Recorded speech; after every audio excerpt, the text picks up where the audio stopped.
going to Camotes. They not. Why is hers more smart than ours? It's more smart than ours. The one you go Yeah, it's same. Same guys, only one. no, there's a joystick on that one. No. Ocean Jet. Ito yung makikita dito. And then, Husband, Molten, Hazel. And then so much people all over. This is the seat. We paid, I think 500, around 500 for each. This is a powerful. In the jeepney going to Camotes. Oh no, we're already in Camotes, going to How do you the like? How do you beach. like it here? I like it here. It's Not so really, windy. no, yeah. See all the traffic. It's actually very relaxing. Yeah.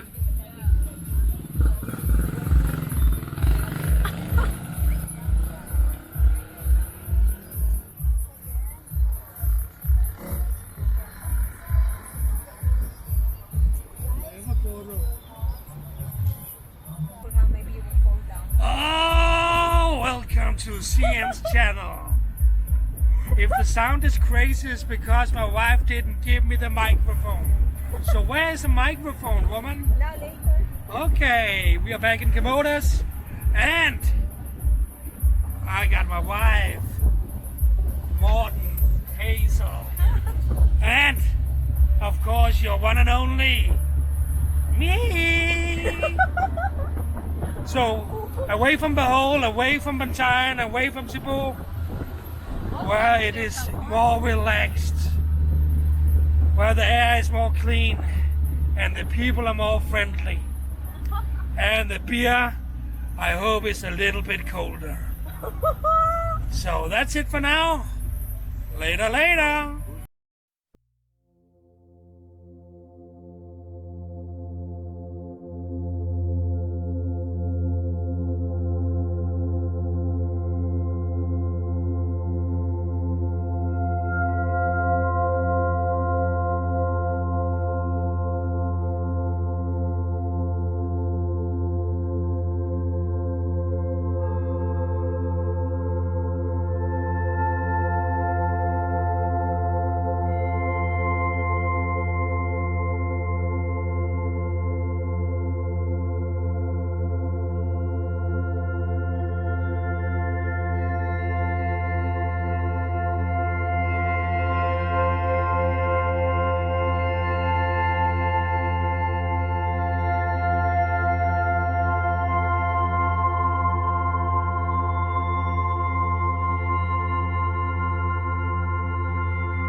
Hello guys! Welcome back to my channel. And right now, nandito na talaga kami sa Camotes. And it's my first time to be here. Tapos nandito kami sa hotel and first time kong andito kaya I'm so happy. I will show you the hotel. I mean the room itself. Mag-room tour tayo guys. This is the door and when you get in, I'll show you that it's so colorful and it's actually nice. It makes you happy. As you get in, ito na yung bed. So colorful. Water ko yan. Tapos, may sabon at may shampoo. Yan, towels. Ito, curtain. Maliit lang siya, pero, you got everything you need. May maliit na cabinet, bagahe namin, upuan na malaki. May aircon siya there. Pero may electric fan din. May very nice na painting. May emergency exit. Ito yung behind the door. Check out is 12 noon. And extension fee is 100 and per hour. So yan. And then in this side here, this is the bed. And this side is the toilet. Open natin siya. Basic lang din. But then, this is all what we need. Mirror,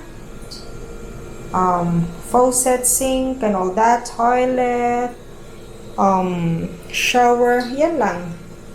But it's nice, and I think it costs 1,000 pesos ata.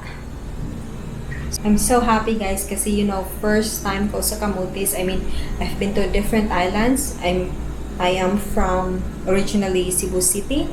I've been to Malapascua, I've been to Bohol, and I've been to saan pa ba? Bantayan Island. Pero I have to say Camotes is more quiet and people are more friendly. Like, I've just been to Bohol. Today. And we came straight here. And people there, they're also nice, but here are a lot nicer and more friendly. And I think they're more innocent, I think. Yeah. So ito, and it's evening right now, so you can't really see outside. So maybe tomorrow you're gonna see the whole thing.